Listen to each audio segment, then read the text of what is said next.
The desert night wrapped around Sarah Caldwell like a shroud.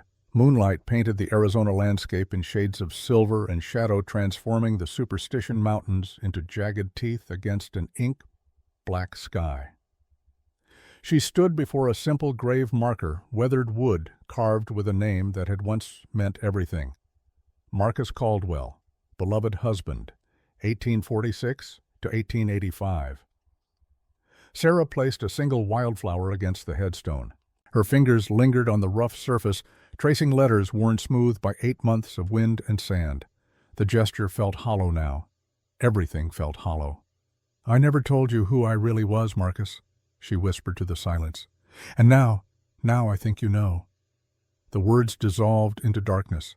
Somewhere in the distance, a coyote called out, its voice sharp with loneliness. Sarah pulled her shawl tighter and turned away from the grave, from the lie it represented, from the life she'd tried so hard to bury alongside the man she'd loved.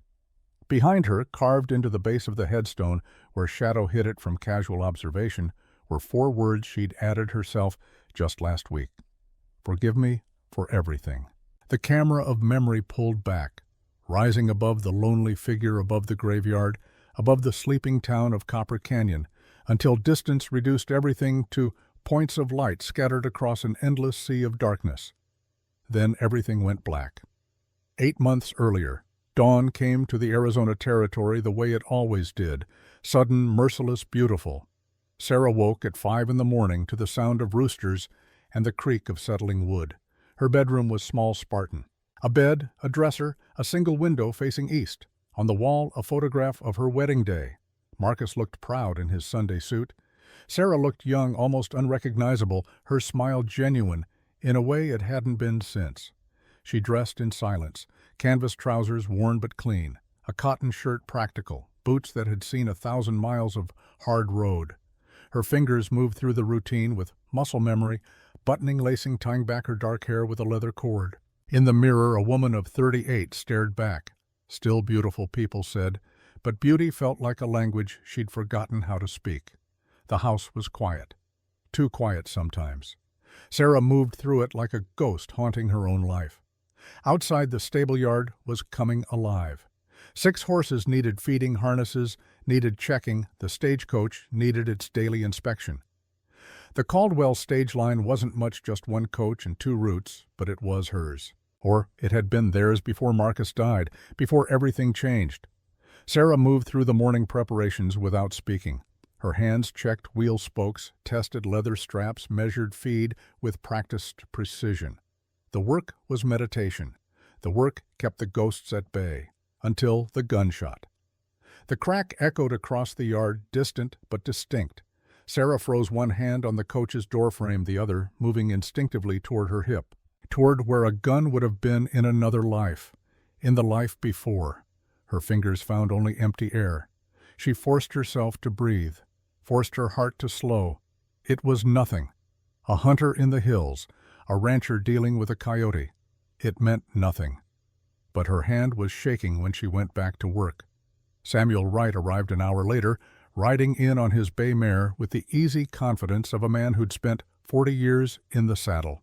He was her shotgun messenger, her right hand, the only employee who'd stayed after Marcus died. His weathered face creased with concern as he dismounted.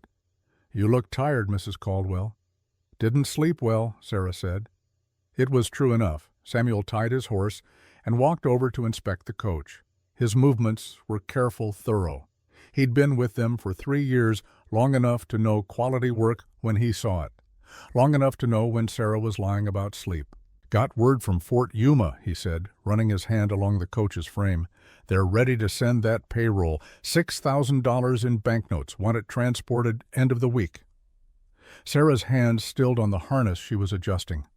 6,000, more money than she'd ever carried, enough to keep the business running through winter, enough to matter. "That's good news," she said carefully. "Is it—" Samuel turned to face her, his expression grave. "You know what happened to the Silver Creek line last month? Kane's men hit them on the main road. Took the payroll, put 2 men in the ground. Victor Kane." The name hung in the air between them like smoke.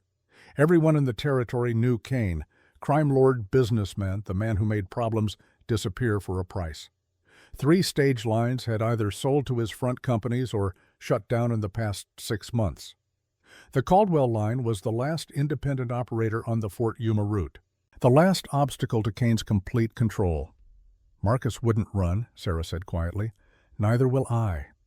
Samuel's jaw tightened.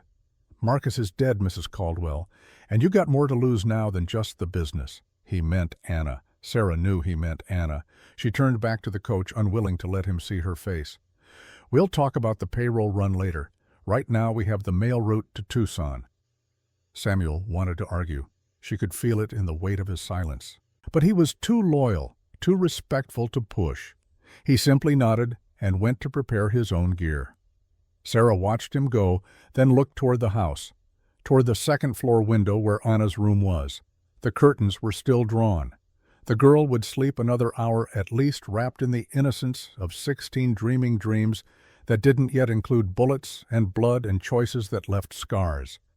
Sarah envied her that. Anna Martinez had her mother's eyes. Dark, intelligent, capable of devastating honesty. Rosa Martinez had been Sarah's only real friend in Copper Canyon, the only person who'd known her before Marcus, before respectability, before the carefully constructed life that had felt almost real until it shattered.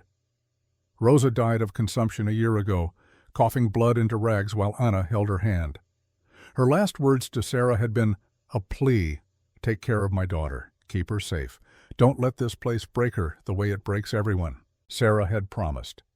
It was a promise that woke her at 3 in the morning, a promise that tasted like failure every time Anna asked questions about the world, about men, about survival. That evening, Sarah returned home to find the barn door open. The sun was setting, painting the western sky in shades of copper and gold. Sarah's boots made no sound on the packed earth as she approached.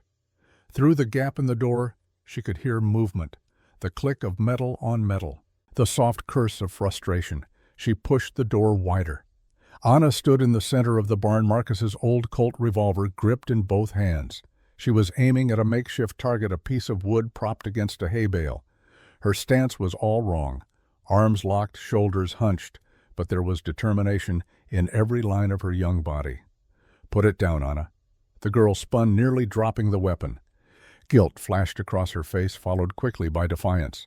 "You promised you'd teach me." Sarah stepped into the barn, closing the door behind her. The interior smelled of hay and leather and old wood. Dust motes danced in the slanting light. "I promised your mother I'd keep you safe." "Those are different things." Anna's voice was steady, but her hands trembled slightly on the gun's grip. Sarah moved closer, slow and careful. When she spoke, her voice was soft. "Safe from what? From ending up like her, working yourself to death for pennies, from ending up like you." The words landed like a slap. Anna's eyes went wide, realizing what she'd said, but Sarah just smiled. It was a sad, broken thing, that smile. Smart girl. Silence filled the barn. Outside, the evening wind picked up, rattling the loose boards. A horse nickered in its stall. The world continued indifferent to the weight of the moment. Finally, Anna lowered the gun. Her voice was smaller when she spoke again. "What were you before this, Sarah, before Marcus? Someone I don't want you to become. But I need to know how to protect myself. You know what it's like out here. You know what happens to women who can't." Sarah did know. She knew too well. She crossed the remaining distance between them and gently took the revolver from Anna's hands. The weapon felt familiar in her palm, like greeting an old friend she'd tried to forget. Her fingers found the balance point, automatically adjusted grip without thinking. Anna watched her with those dark, knowing eyes. "One lesson," Sarah said finally. "That's all. You learn to shoot straight enough to scare someone off. Nothing more." The girl's face lit up, but Sarah held up a hand. "But you need to understand something first. Every person I ever shot, I remember their faces. Every single one. That's the price, Anna. You don't just pull a trigger, you carry them forever." "How many?" The question was barely a whisper. Sarah looked down at the gun in her hand, looked at the scratches on its frame, the wear on its grip. Each mark a story, each story a ghost. "Enough to fill a graveyard." She handed the weapon back to Anna, but kept her hand over the girl's on the grip. teaching grip even now, even when she'd sworn she wouldn't. "Do you regret it?" Anna asked. "Every day." Sarah released her hold, stepped back. "But I'd do it again to survive. That's what you need to understand. Survival isn't clean.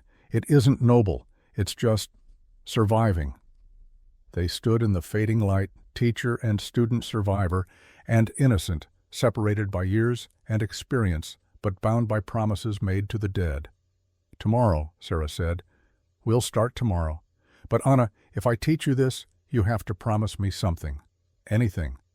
You'll only use it to protect yourself, never to prove anything, never to show off. Never because you're angry or hurt or want someone to fear you." Anna nodded solemnly. "I promise." Sarah wasn't sure she believed her. She wasn't sure Anna believed herself, but promises were all they had in the end. Promises and the hope that they might be enough. The lesson happened the next evening after the day's work was done. Sarah set up targets in the gully behind the property, far enough from town that gunshots wouldn't draw attention. She started with basics: stance, breathing, sight alignment. Anna was a quick study, her young body adapting naturally to the mechanics. But it was after the lesson, as purple twilight settled over the desert, that the real teaching happened. They sat on a flat rock sharing water from a canteen. Above them, the first stars were appearing, pinpricks of light in the darkening sky. The air was cooling rapidly, the way it always did once the sun set. In the distance, coyotes had begun their evening chorus. "Why does your hand shake sometimes?" Anna asked suddenly. Sarah had been watching the horizon. She turned to look at the girl. "Old injury?" "Liar." The word hung between them. Sarah almost smiled. "My mama used to say you could tell when someone's lying by their eyes. Yours go somewhere else." For a long moment Sarah said nothing. She looked down at her hands, scarred and capable, marked by years of hard work and harder choices. The tremor was barely visible in this light, but Anna had noticed. Anna noticed everything. "The ghosts never leave," Sarah said finally. "I told you they're always there, but what I didn't tell you is how loud they get in the quiet moments, in darkness, in the space between sleep and waking. That's why my hand shakes. Not from injury, from carrying too many dead men's faces." Anna absorbed this, her young face serious in the fading light. "How many people have you killed?" The question was more direct now, stripped of hesitation. 12, Sarah said quietly. 12 people over 8 years. Some were self-defense, some were, she trailed off, some were just because I was good at it and people paid for that skill. "Do you regret it?" "Every day. But I'd do it again to survive." The conversation was circular, like prayer, like confession, saying the same truths over and over until they became bearable. They sat in silence after that. The stars multiplied overhead, infinite and indifferent. Somewhere in the darkness, something small and living became something's meal. The desert did not care about regret or redemption.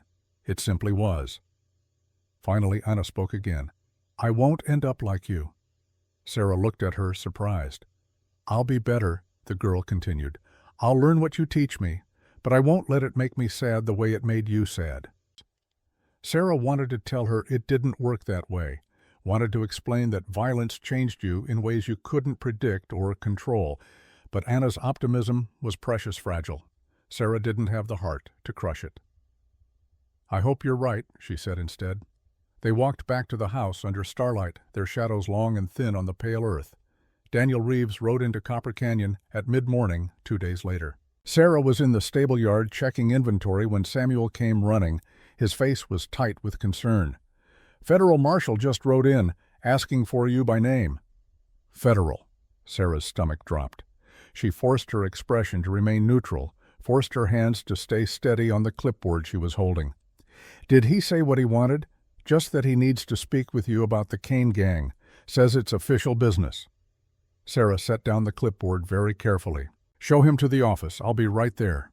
Samuel hesitated, reading something in her face that worried him, but he nodded and left. Sarah took a moment to steady herself. Federal Marshal. It could mean anything. It could mean nothing. It could mean everything. She walked to the office on legs that felt wooden. Through the window she could see him, tall, lean, somewhere in his early 30s. He wore dark trail clothes, practical and well-maintained. A badge gleamed on his chest, worn openly rather than hidden. His horse tied outside was quality stock. Everything about him said professional, competent, dangerous. Sarah opened the door. He turned to face her, and for just a second, something flickered in his eyes. Recognition, curiosity, it was gone too fast to name. "Mrs. Caldwell, I'm Marshal Daniel Reeves. I need to speak with you about the Kane gang." His voice was calm, measured, a trained voice used to command. Sarah gestured to a chair and moved behind the desk, putting furniture between them. It was a small advantage, psychological rather than practical, but she needed every edge she could get. "Federal business in a territory station?" she asked, settling into her own chair.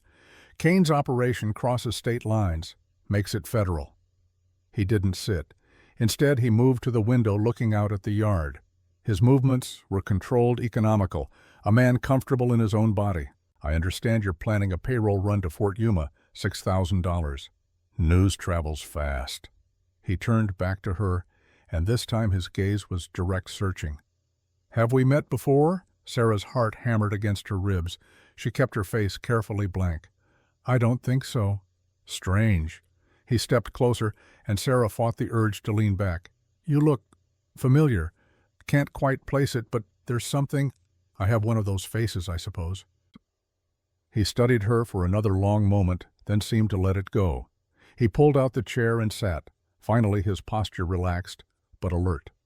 "Mrs. Caldwell, the Kane gang has hit 3 payroll runs in the past 4 months. They're getting bolder, better organized. I have reason to believe your run will be their next target. And you're here to warn me. I'm here to offer federal protection. Agents riding alongside, ensuring safe delivery." Sarah shook her head. "I don't need protection, Marshal. I need people to leave me alone so I can do my job." Something like respect flickered across his face. "Independent, I can appreciate that. But Kane doesn't care about independence. He cares about control. And your stage line is the last obstacle to his monopoly on this route. Then I'll deal with Kane when the time comes. The way your husband dealt with him—" The room went very still. Sarah's voice was ice when she spoke. "What exactly are you implying, Marshal?" Reeves leaned forward, elbows on knees, his expression sincere. "Mrs. Caldwell, I've read the report on your husband's death. Apache attack, it says. But there weren't any Apache raids in that area for 6 months before or after the incident. And the bullet they pulled from his body, wrong caliber for Apache rifles." The walls seemed to close in. Sarah gripped the edge of the desk, knuckles white. "What are you saying?" "I'm saying someone wanted it to look like Apaches. Someone with resources. Someone like Victor Kane." The revelation hit like a physical blow. Sarah had never questioned the official story, had been too lost in grief to question anything, but now hearing it laid out so simply, so obviously, she felt like a fool. Marcus, murdered by Kane, and she'd never even suspected. "Why?" The word came out broken. "Because he wouldn't sell. Because he was honest in a territory built on corruption. Because he was in the way." Reeves stood, moved toward the door. "I'm sorry to bring you this news, but you need to understand what you're up against." He reached for the door handle, then paused. "One more thing. You ever hear of a shooter called Quicksilver Exhibition Shooter, Pinkerton's show about 12 years back?" Sarah's blood turned to ice water. She managed to keep her voice level. "Vaguely." "Why, my father was killed by Quicksilver. Self-defense, they ruled, but he had a family. Me." His hand tightened on the door handle. "I was 14. Watched it happen from across the street. Watched this legendary shooter kill my father and then just disappear. Never checked if he had children. Never looked back." Sarah couldn't breathe, couldn't think. The room was spinning, but she forced herself to meet his eyes. "I've spent 12 years wondering what kind of person does that," Reeves continued. "What kind of person doesn't even check if the man they killed had family?" He tipped his hat, a gesture so casual it felt obscene. "I'll be in town for a few days. If you reconsider the federal escort, you know where to find me." Then he was gone, the door closing behind him with a soft click that sounded like a gunshot in the silence. Sarah sat frozen at her desk. Her hands were shaking now, visibly violently. She pressed them flat against the wood, trying to stop the tremor, but it spread through her whole body. Daniel Reeves, Richard Reeves' son. The boy who'd watched his father die. The boy she'd never looked for, never thought about, never considered in her rush to escape, to hide, to become someone else. He was here. He knew something, suspected something. And if he kept digging, kept questioning, kept looking at her with those searching eyes, and he would know everything. That night Sarah couldn't sleep. She lay in bed staring at the ceiling, watching shadows shift and change in the moonlight filtering through her window. Every time she closed her eyes, she saw two faces, Marcus, the way he'd looked the last morning, smiling as he kissed her goodbye, and a boy of 14 screaming as his father fell. Both ghosts, both her fault in different ways. At midnight she gave up on sleep and went to the trunk at the foot of her bed. It was locked, always locked. The key hung on a chain around her neck, never removed even in sleep. She unlocked it slowly, as if the mechanism might explode. Inside, wrapped in oiled cloth, were the remnants of a life she'd buried. Two silver-plated revolvers, custom-made, balanced perfectly for her hands. The grips were engraved with her initials, E. B. Eleanor Bradford, the name she'd been born with. A newspaper clipping, yellowed with age, Quicksilver Ellie vanishes after tragic duel. And beneath that, another clipping, Richard Reeves, local businessman, killed in shootout. She'd kept them. All these years she'd kept the evidence of what she'd been, what she'd done. Some kind of penance, maybe, or insurance, or just the inability to completely erase the past. At the very bottom of the trunk was a photograph, a family portrait, formal studio lighting. Richard Reeves sat in a chair, his wife standing beside him with her hand on his shoulder, and in front of them, a boy. Teenage, serious-faced, looking at the camera with dark eyes that held too much knowledge for his age. Daniel. Sarah had taken this photograph from the newspaper archives a week after the shooting, had studied it in hotel rooms and train cars, memorizing the faces of the family she'd destroyed. Then she'd buried it in this trunk and tried to forget. But you can't forget ghosts. They just wait. She traced the boy's face in the photograph with one finger. He'd grown into those eyes, into that serious expression, into a man who carried a badge and asked dangerous questions and looked at her like he was solving a puzzle. A man who'd spent 12 years wondering about the woman who'd killed his father. Sarah closed the trunk and locked it, but she kept the photograph out, propped against her bedside lamp. A reminder, a warning.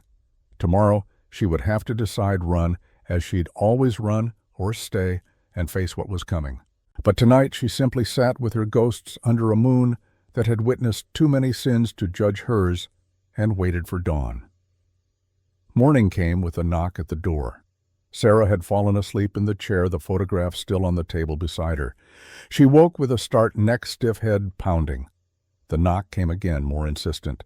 She stumbled to the door and opened it. Anna stood on the porch, her young face tight with worry. "Sarah, there's something wrong with the horses. I think someone was in the stable last night." Sarah was instantly alert. "Show me." They ran across the yard together. The stable door was open, swinging slightly in the morning breeze. Inside, the horses were agitated, stamping and snorting. But it wasn't until Sarah checked the tack room that she understood. Everything was there, nothing stolen. But laid out on the workbench, arranged with deliberate care, were 12 bullets, rifle rounds gleaming in the morning light. And beside them, a note written in block letters, "We remember everyone." Sarah's blood ran cold. 12 bullets. 12 people she'd killed over 8 years. Someone knew. Someone had counted. Anna picked up the note, reading it with confusion. "What does this mean?" "It means we're out of time," Sarah said quietly. She turned to find Daniel Reeves standing in the stable doorway. He was dressed for travel saddlebags over one shoulder, but his expression was grave. "I thought you should know," he said. "Kane's bringing in a specialist. Word is, this man knows your whole history. Every job, every target, every person Quicksilver killed." Sarah met his eyes across the stable. In that moment she knew that he knew. Maybe he'd known from the beginning. The question was what he planned to do with that knowledge. "Who are you really?" Anna asked, looking between them with dawning understanding. "What's he talking about?" Sarah opened her mouth, then closed it. What could she say? How do you explain to a child that the woman who promised to keep her safe is built from violence? That every lesson, every kindness, every moment of tenderness is paid for with blood, Daniel Reeves answered for her. Your guardian used to be called Quicksilver, most famous exhibition shooter in the Western Territories. She could hit a playing card edgewise at 60 paces. Could shoot while riding at full gallop. Could do things with firearms that seemed impossible. He paused. And 12 years ago, she killed my father. The silence that followed was absolute. Anna stared at Sarah, betrayal and shock and confusion warring on her young face.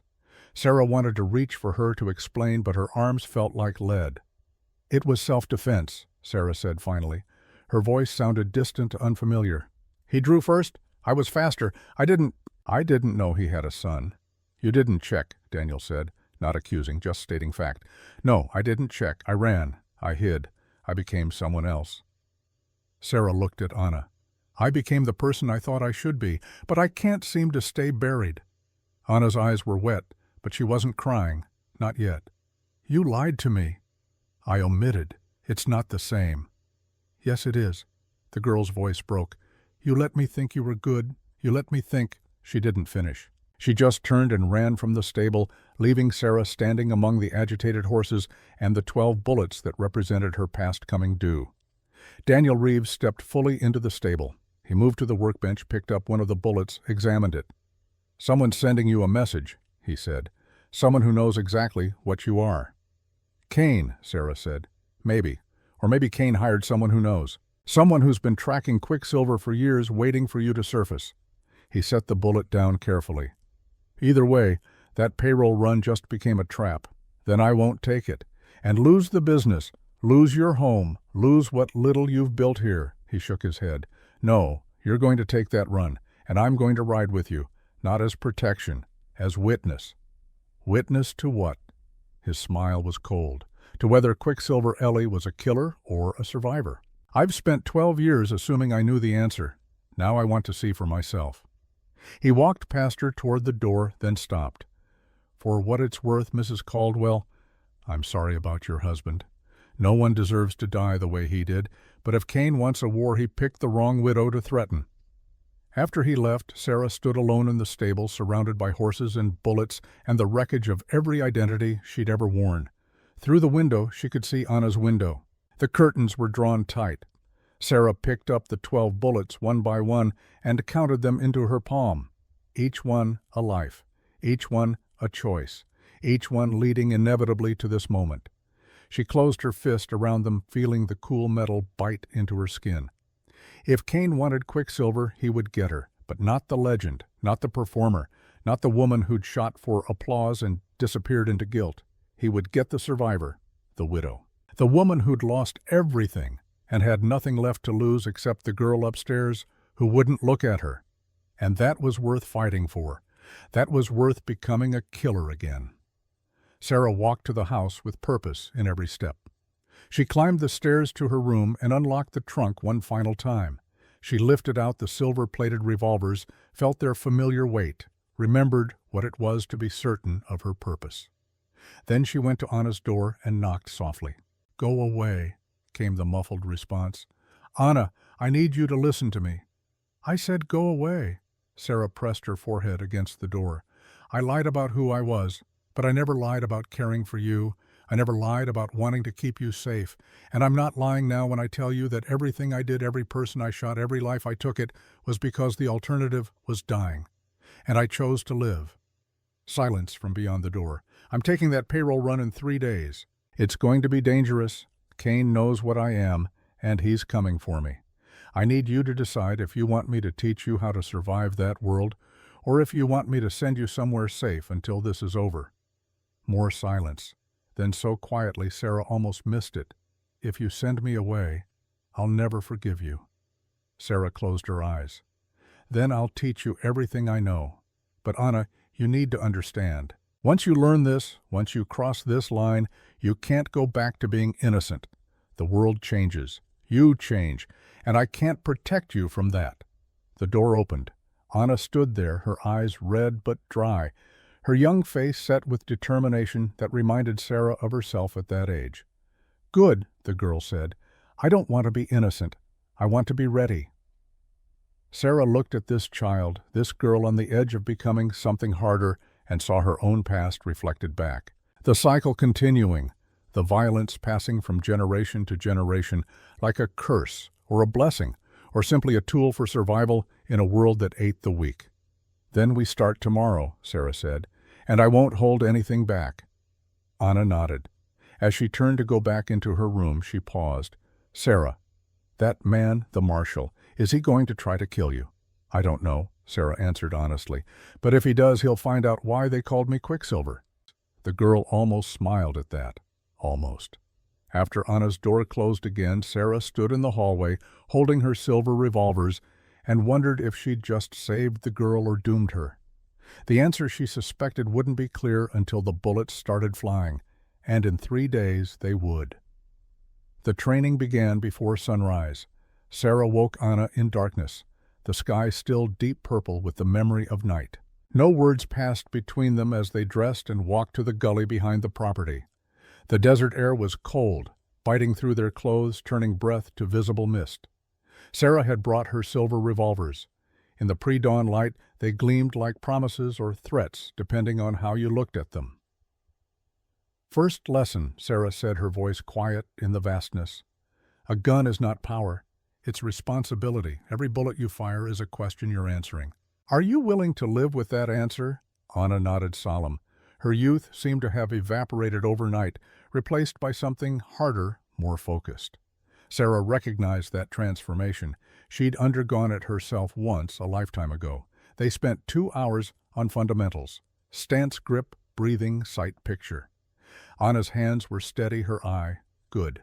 She absorbed instruction, the way dry earth absorbs rain, thirsty for knowledge that might keep her alive. But it was when Sarah demonstrated speed that the girl's eyes truly widened. Sarah stood 20 paces from 6 targets, bottles arranged on a fallen log. She drew and fired so fast her hands blurred. 6 shots in less than 3 seconds. 6 bottles exploded in sequence, left to right, each one shattering a heartbeat after the last. Silence fell over the gully. Anna stared at the remains of the bottles, then at Sarah, then at the smoking revolvers being holstered with practiced ease. How?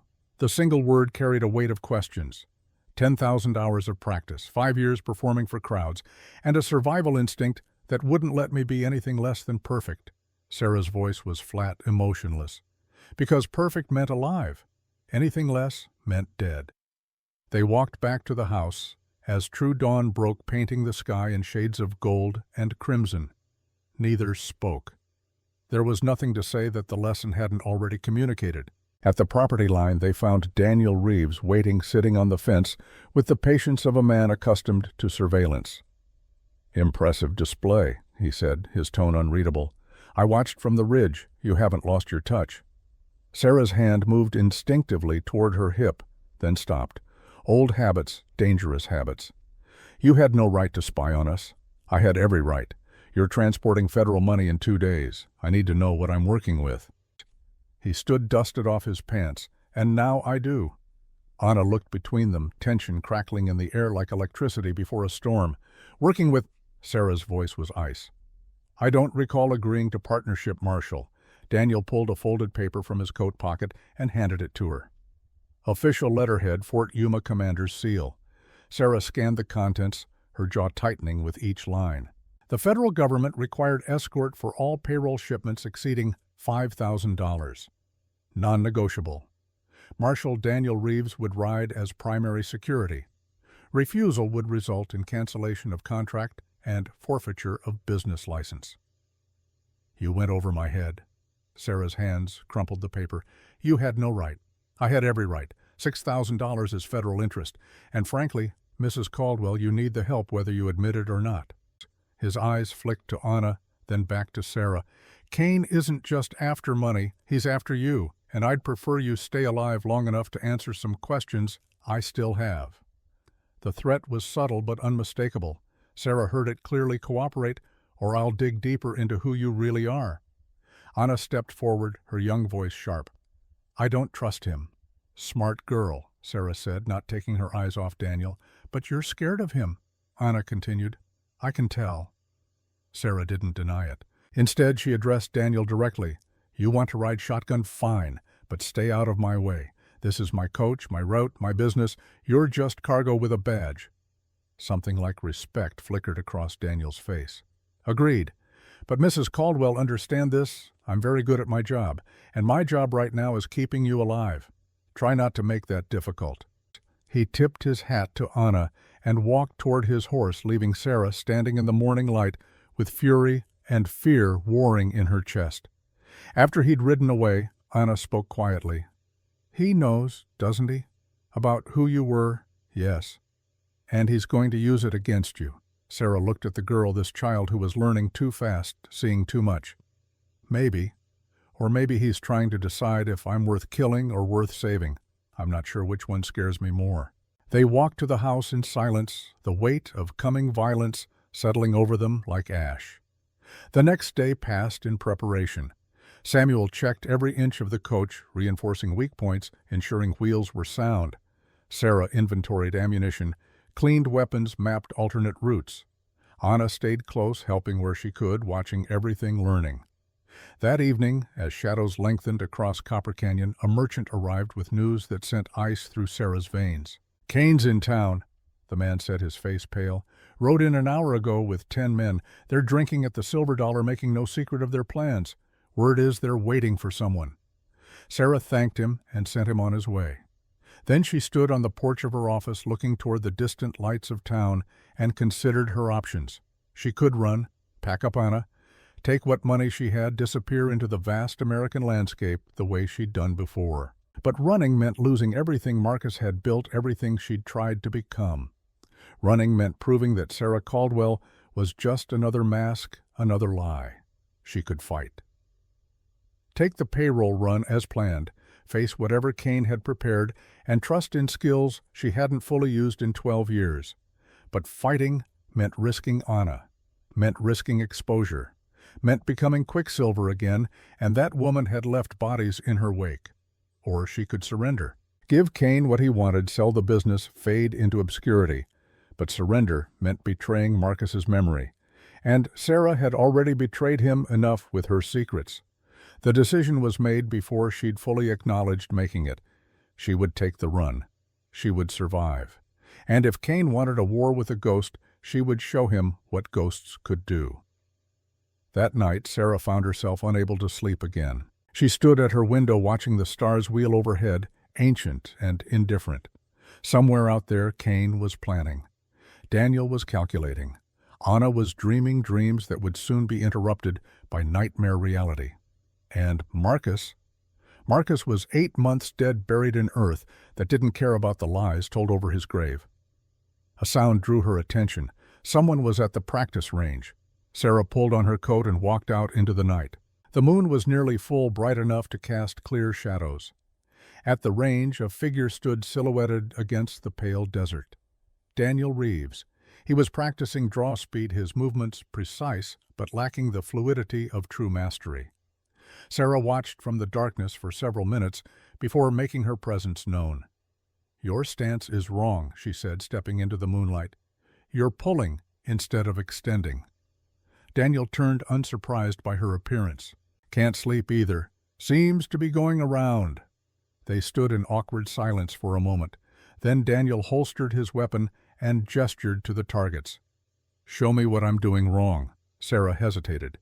Teaching him meant revealing more of her skill, more of Quicksilver. But it also meant spending time with the only person who knew her truth, who'd seen her past and present colliding. She stepped up beside him, close enough to adjust his stance. "You're treating the gun like an enemy, fighting it, but it should be an extension of your intent." She guided his arm to the correct angle. "Feel the balance. Let the weapon find its natural point of aim." Daniel followed her instruction, his body adapting quickly. He had good instincts, even if his technique needed work. "Try now," Sarah said, stepping back. Daniel drew and fired. Faster than before, cleaner. The bottle on the fence post shattered. "Better," Sarah acknowledged. They fell into an easy rhythm after that. Sarah demonstrated, Daniel practiced. Corrections were minimal, mostly adjustments of angle and timing. For a while they existed in a space outside of history, just teacher and student. The oldest relationship in the world, Finally, as midnight approached, they sat on the same flat rock where Sarah and Anna had talked days before. The air was cold now, November advancing toward winter. Their breath made clouds in the darkness. "Can I ask you something personal?" Daniel said, breaking the comfortable silence. "Doesn't mean I'll answer." He smiled at that, a brief flash of warmth. "Why stay here after your husband died? Most widows would sell, move to family." Sarah wrapped her arms around herself, seeking warmth that had nothing to do with temperature. "I don't have family. This place is all I have." "That's not true, is it? You have Anna." Sarah looked at him sharply, but his expression held only honest curiosity. "I see how you look at her," he continued, "like she's the last good thing in a world full of bad." "She is," Sarah said softly. Long silence stretched between them, filled only with the night sounds of the desert.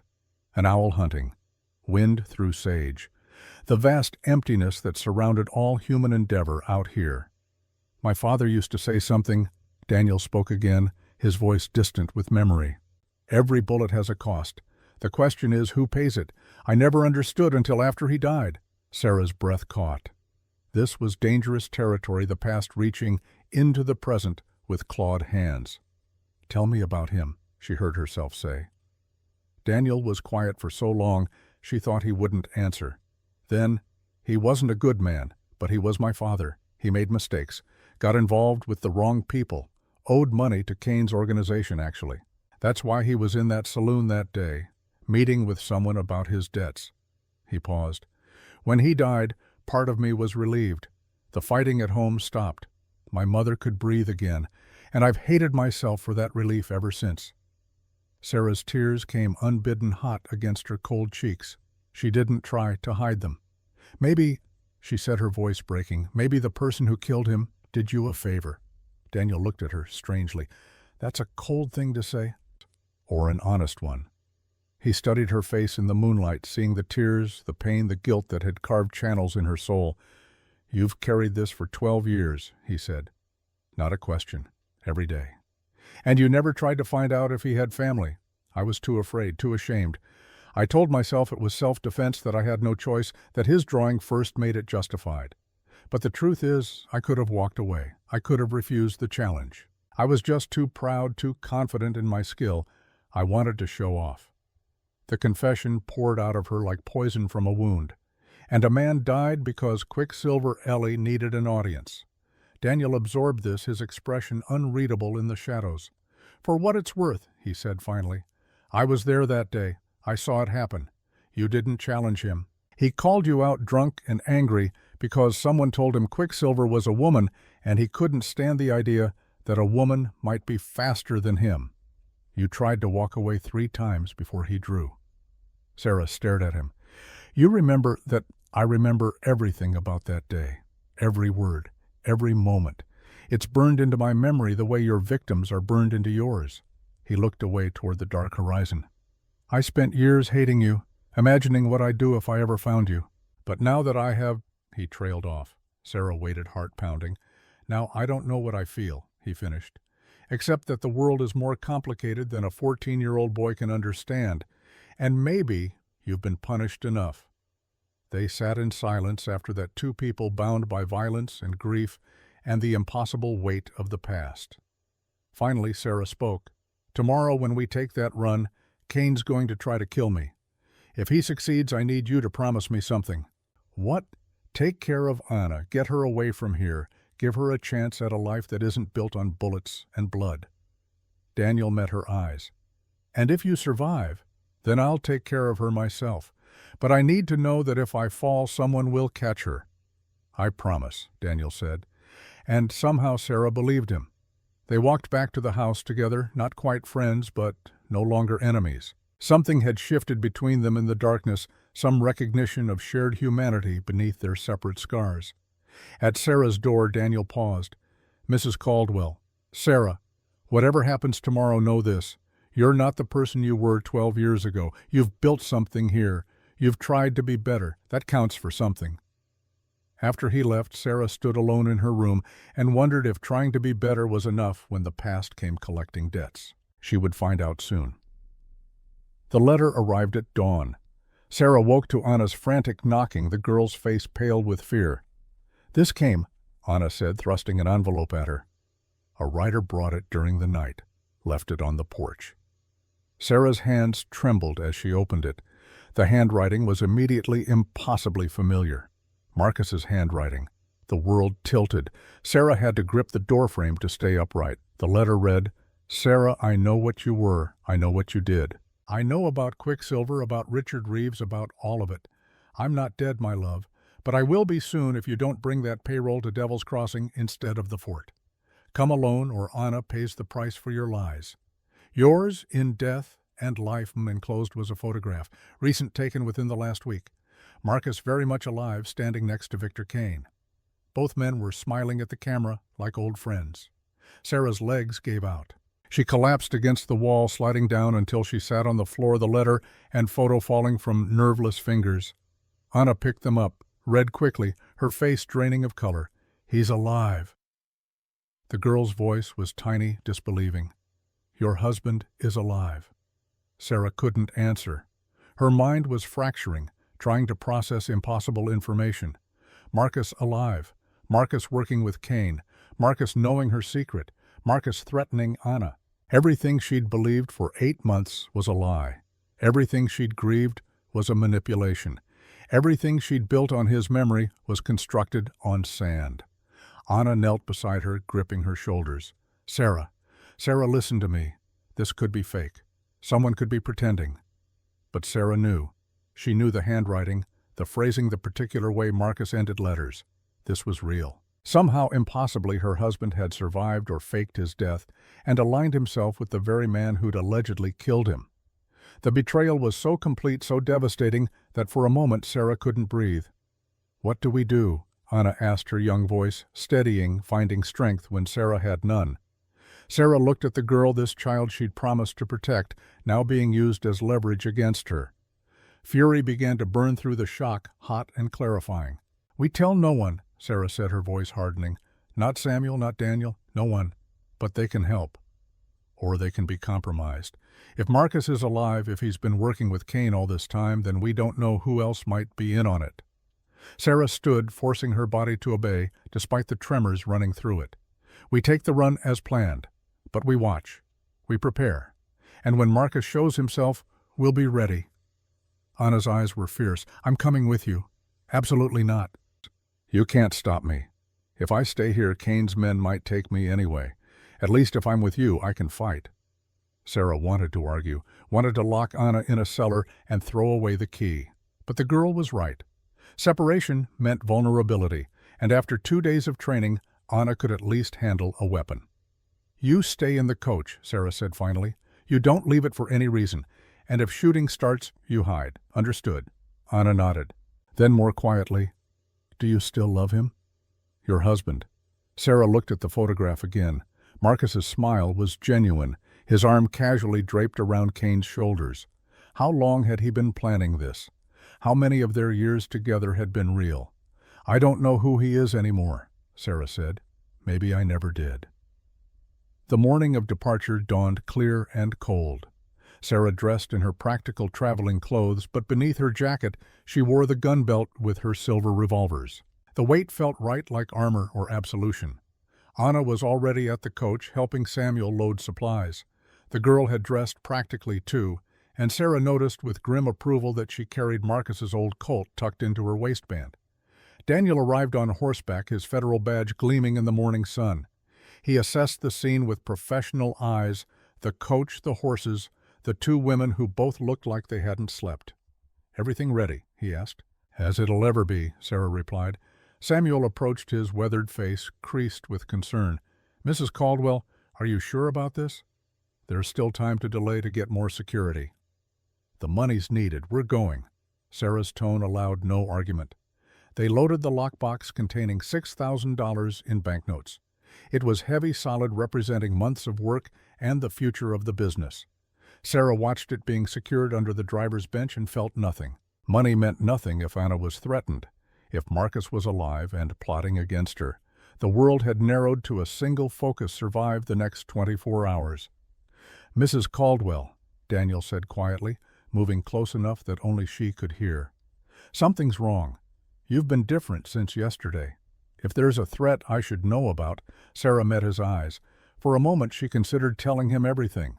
The letter, Marcus, the impossible choice she was facing. But trust was a luxury she couldn't afford. "Everything's fine, Marshal. Just nerves." He didn't believe her. She could see it in his face. But he nodded and stepped back. Anna climbed into the coach, taking a seat by the window where she could see out. Her hand rested on the grip of her concealed pistol, ready. Sarah took her position on the driver's bench. Samuel climbed up beside her, his shotgun cradled across his lap. Daniel mounted his horse, positioning himself alongside the coach. "Fort Yuma," Sarah called to the team. "Let's move." The horses surged forward, powerful muscles rippling beneath gleaming coats. The coach lurched into motion, wheels crunching on the packed earth of the road. Copper Canyon fell away behind them. Ahead lay 60 miles of desert mountains and whatever trap was waiting. Sarah's hands were steady on the reins, but her mind was calculating. Devil's Crossing was 15 miles off the main route, accessible by a narrow canyon trail. If she diverted there, Daniel would know. Samuel would know. They'd have questions she couldn't answer. But if she stayed on the main road, Marcus's threat hung over Anna like a sword. Come alone or Anna pays the price. The impossible choice Marcus had designed for her: betray everyone who trusted her or risk the life of the one person she loved most. Sarah had 8 hours to decide. They made good time through the morning. The trail wound through increasingly rugged terrain, scrub-covered hills, giving way to rocky inclines dotted with juniper and sage. The sun climbed higher, turning the landscape into a furnace. Inside the coach, Anna watched the passing scenery with eyes too alert for a girl her age. She was looking for threats, scanning ridge lines and canyon mouths the way Sarah had taught her. Daniel rode slightly ahead, his posture relaxed but his eyes constantly moving. He was good at his job, Sarah had to admit. Professional, competent. But he didn't know what was really at stake. Around noon, they stopped at a way station to rest the horses. The proprietor, an old-timer named Hicks, provided water and feed. "Heard Kane's been active," he mentioned casually as Sarah checked the team. "Lost another stage line last week. Silver Creek finally sold out." "We're prepared," Sarah said shortly. Hicks looked at her with rheumy eyes that had seen too much frontier violence. "Mrs. Caldwell, I knew your husband. Good man, honest. If he were here, he'd tell you no amount of money is worth dying for." If he were here. Sarah almost laughed at the bitter irony. "Thank you for the advice," she said, turning away before emotion could show on her face. While the others were occupied, Anna approached Sarah behind the station. "I've been thinking," the girl said quietly, "about that letter." "About your husband. Don't."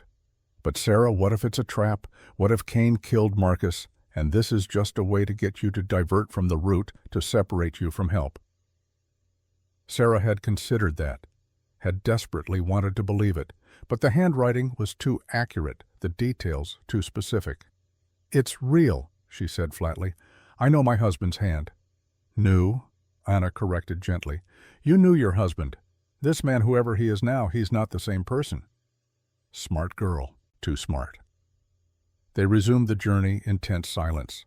The afternoon heat beat down mercilessly, turning the coach into an oven. Sarah's shirt was soaked with sweat, her hands slipping slightly on the reins, and still she had made no decision. Devil's Crossing Junction was 3 hours ahead. After that, the choice would be made for her by geography. Daniel rode up beside the coach. "There's a rider on the ridge, been following us for the last hour." Sarah followed his gaze. A distant figure on horseback silhouetted against the sky. "Kane's scout," Samuel said, cocking his shotgun. "Maybe," Daniel replied, "or maybe someone making sure we stay on course." Sarah's hands tightened on the reins. The trap was closing. She could feel it. An hour before Devil's Crossing Junction, the decision was made for her. 3 riders appeared on the road ahead, blocking the path. Behind them, 2 more emerged from side canyons, cutting off retreat. They were surrounded. Daniel's hand moved to his revolver, but he didn't draw. Not yet. The lead rider was a big man with a red beard, scarred face, and eyes that held the flat effect of a born killer. He raised one hand in a gesture that might have been greeting or warning. "Mrs. Caldwell," he called out. Mr. Kane would like a word. He's waiting at Devil's Crossing. You'll want to hear what he has to say." Sarah pulled the team to a halt. Her mind raced through options, all of them bad. Fight 5 armed men against 3 with Anna in the coach. Suicide. Run. The horses were already tired, and the road offered no cover. They'd be shot down within minutes. Comply, walk into whatever trap Kane had prepared. "We're on a federal run," Daniel called out, his voice hard with authority. "Interfere and you're looking at hanging offenses." The red-bearded man laughed. "Federal law don't mean much out here, Marshal. Besides, we're just delivering an invitation. What you do with it is your business." He turned his horse and rode back the way he'd come. The other 4 men held position, making it clear the invitation was not optional. Daniel looked at Sarah. "Your call. We can try to fight through." Sarah looked at Anna's pale face in the coach window, looked at Samuel, loyal Samuel, who'd signed up to protect money, not to die in an ambush, looked at the men blocking the road, professional killers who wouldn't hesitate. "We go to Devil's Crossing," she said. "Sarah, no," Anna called from inside. "It's a trap." "I know, but it's the trap we're going into." She met Daniel's eyes. "Marcus is alive. He's working with Kane, and he has leverage we can't ignore." Daniel's face went hard. "Explain." So Sarah told them. About the letter, the photograph, the threat against Anna, about the impossible choice Marcus had designed. When she finished, Samuel looked like he'd been punched. Daniel's expression was unreadable. "Your husband faked his death and joined forces with the man who allegedly killed him," Daniel said slowly. "That's quite a conspiracy." "I don't care about conspiracy. I care about Anna." "And what about the payroll? What about the federal money you're entrusted with?" Sarah's laugh was bitter. $6,000 against one girl's life. "There's no comparison, Marshal." Daniel studied her for a long moment. Then he nodded. "All right. We go to Devil's Crossing, but we go ready. And Mrs. Caldwell, when this goes bad, and it will go bad, I expect to see Quicksilver, not the widow playing at normalcy." Sarah's hands moved to her revolvers, loosening them in their holsters. "You'll get your wish, Marshal." They turned off the main road, following the narrow trail toward Devil's Crossing. The men who'd blocked them fell in behind escort or captors, the distinction meaningless now. The trail wound through increasingly narrow passages, canyon walls rising on either side. Perfect ambush country. Sarah's every instinct screamed danger, but she kept the team moving forward, toward Marcus, toward Kane, toward whatever ending this story had always been building toward. Anna was silent in the coach, her hand on her pistol. Samuel kept his shotgun ready, his jaw set. Daniel rode with the loose readiness of a professional, scanning constantly for threats. And Sarah drove into the closing jaws of the trap because sometimes survival meant walking straight into death and trusting your skill to find a way through. After 20 minutes, the canyon opened into a small natural amphitheater. At its center stood the remains of an old mining camp, weathered structures surrounding a cleared area. And in that cleared area 2 men waited. Victor Kane was exactly as Sarah remembered from wanted posters and distant sightings, 50 years old, impeccably dressed, despite the desert location, with the charisma of a snake oil salesman and eyes that held no warmth at all. Next to him stood Marcus Caldwell. Sarah's husband looked older, harder. His face was weathered, his clothes travel-stained, but he was unmistakably alive, unmistakably real, unmistakably a traitor. The coach came to a stop. For a moment no one moved. The afternoon sun beat down on the frozen tableau. Then Marcus smiled. It was the same smile Sarah remembered from their wedding day, from 1,000 mornings waking up beside him. But now it looked like a stranger wearing her husband's face. "Hello, wife," he said. Sarah stepped down from the driver's bench slowly, her hands never far from her revolvers. Daniel dismounted, positioning himself with clear lines of fire. Samuel stayed on the coach, shotgun ready, covering their backs. Anna climbed out despite Sarah's earlier instruction, standing close to Sarah's side. "You should have stayed in the coach," Sarah said quietly. "I'm not hiding anymore," the girl replied. Kane stepped forward, his movements smooth, controlled. "Mrs. Caldwell, such a pleasure to finally meet the legendary Quicksilver. Marcus has told me so much about you." "Has he?" Sarah's voice was flat, emotionless. She was looking at Marcus, trying to reconcile the man she'd loved with this stranger who'd faked his death and threatened a child.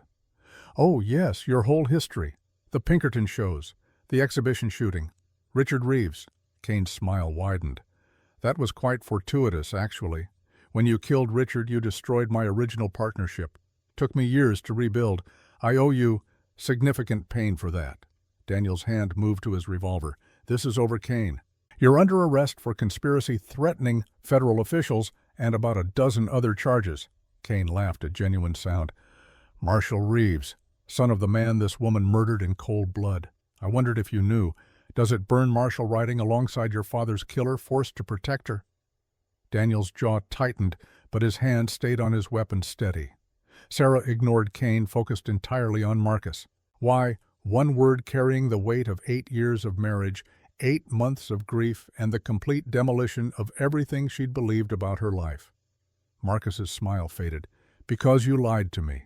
For 8 years, Sarah. 8 years, I loved a ghost. I left that life behind. No, you hid it. There's a difference.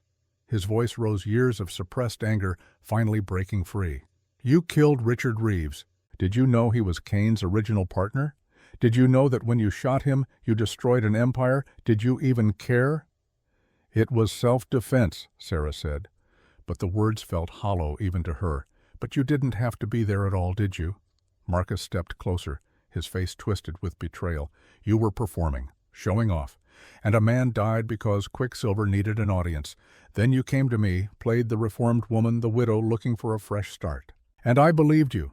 I believed every lie. Daniel spoke up, his voice hard. Your grievance is with her, not the girl. Let Anna go.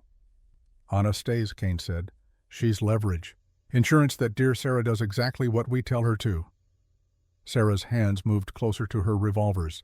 The weight of them felt like gravity, like destiny, like the inevitability she'd been running from for 12 years. What do you want? She asked. Marcus answered. Here's what's going to happen. You're going to take that payroll to Fort Yuma as planned.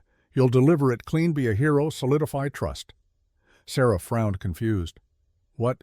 Because then, Kane continued smoothly, the federal government will trust the Caldwell line absolutely. And next month, when the $50,000 territory tax shipment comes through, that's when we take everything. Understanding dawned cold and complete. Sarah had been played from the beginning. Marcus's death, her grief, the struggling business, all of it designed to create the perfect cover. A grieving widow above suspicion who would be trusted with increasingly valuable shipments. Your wife is the perfect Trojan horse, Marshall, Kane said, enjoying the revelation. We fake Marcus's death, she becomes a tragic hero, and in 4 weeks we own the territory's tax revenue. And Anna, Sarah's voice was barely above a whisper. Marcus looked at the girl with something that might have been regret. Leverage, to make sure you play your part. You do what we say, she lives. You betray us, she pays the price. Anna spoke for the first time since they'd arrived, her young voice cutting through the tension like a knife. He's lying, Sarah. He's going to kill us all anyway. Marcus turned toward her, anger flashing. Shut up, girl. But Anna continued, looking directly at Sarah. You taught me something. You said every bullet has a cost, but you also said you'd pull the trigger to survive. So survive. The message was clear. Fight. Stop playing Marcus's game. Stop being the victim. Sarah's hand settled on her revolvers, the movement subtle but unmistakable to anyone who knew what to look for. Daniel saw it. His own hand tightened on his weapon. Marcus saw it too. Don't be stupid, Sarah. You're outnumbered. Kane has 10 men surrounding this camp. You draw those guns and Anna dies first. Maybe, Sarah said, or maybe I'm faster than you remember. Kane raised his hand and men appeared from concealment. On the ridge above, in the ruins behind rocks. 10 men, all armed, all professional. The trap was complete. But Sarah was smiling now, a cold, predatory expression that Marcus had never seen in all their years together. You made a mistake, Marcus. Both of you did. What mistake? Kane asked, amused. You assumed Quicksilver was just a performer. Someone who shot targets and took bows. You forgot that before the shows, before the fame, I survived 2 years in the worst parts of the frontier. I didn't just learn to shoot fast, I learned to shoot smart. Her hands moved, not drawing, not yet. just adjusting position, subtle shifts that looked like nervousness but were actually preparation. Daniel recognized what she was doing. He shifted too, creating better angles. Even Anna, with her limited training, understood. She stepped slightly to the side, giving Sarah a clearer line of sight. Kane's amusement faded. "You can't fight your way out of this. Accept reality." "Reality," Sarah said, "is that you've given me two choices. Both end with betrayal, both end with pain. So I'm choosing option 3. Which is, I stop being Sarah Caldwell and remember what it feels like to be Quicksilver." Her hands blurred. The world exploded into violence. Sarah drew both revolvers in a single fluid motion, faster than thought muscle memory from 10,000 hours of practice taking over. Her first shots weren't at Kane or Marcus. They were at the two men flanking them, the ones whose rifles were already rising. Both men fell. Daniel drew simultaneously, his federal training making him fast enough to matter. He fired at the men on the ridge, forcing them to take cover. Samuel's shotgun boomed the buckshot, catching one of Kane's men trying to circle around. And Anna, brave foolish Anna, pulled Marcus's old Colt and fired at a man rushing from the ruins. Chaos. Kane dove for cover, shouting orders. Marcus scrambled backward, reaching for his own weapon. Men were firing from multiple positions now, bullets kicking up dust, ricocheting off rocks. The noise was deafening, overwhelming. Sarah moved through it like water through stone fluid, and unstoppable. She fired, adjusted, fired again. Every shot calculated, every movement precise. Men fell or took cover, their return fire wild, panicked. This was Quicksilver. Not the performer, but the survivor beneath. The woman who'd learned to kill in back alleys and frontier helltowns before fame made it performative. Daniel fought with professional competence, making every shot count, conserving ammunition. Samuel reloaded and fired again, his experience showing. But it was Sarah who transformed the battle. Her revolvers sang death, each bullet finding flesh or creating cover, creating chaos in Kane's organized ambush. Then Marcus stepped into her line of sight, his own gun raised, pointing at Anna. "Stop!" he shouted. "Stop or I kill her!" The battlefield went still. Sarah froze, both revolvers, still smoking, pointed at two different targets. Around her, Kane's remaining men held position, waiting for orders. Marcus's gun was inches from Anna's head. The girl stood perfectly still, her young face pale, but eyes fierce. "You were always too protective," Marcus said, his voice bitter. "That's your weakness, Sarah. You care too much about this girl." Daniel had his weapon trained on Marcus, but the angle was wrong. If he fired, if he missed by an inch, Anna died. Sarah met her husband's eyes across 10 feet of blood-soaked earth. "Don't do this, Marcus. Whatever I did, whatever lies I told, she's innocent." "No one's innocent," Marcus replied. "You taught me that." His finger tightened on the trigger. And Daniel Reeves, son of Richard Reeves, federal marshal and professional lawman, made a choice. He fired. The bullet took Marcus in the shoulder, spinning him sideways. His gun discharged the shot, going wide, missing Anna by inches. Marcus collapsed, blood spreading across his shirt, staining the desert earth. Kane roared in fury, raising his own weapon toward Daniel, but Sarah was already moving.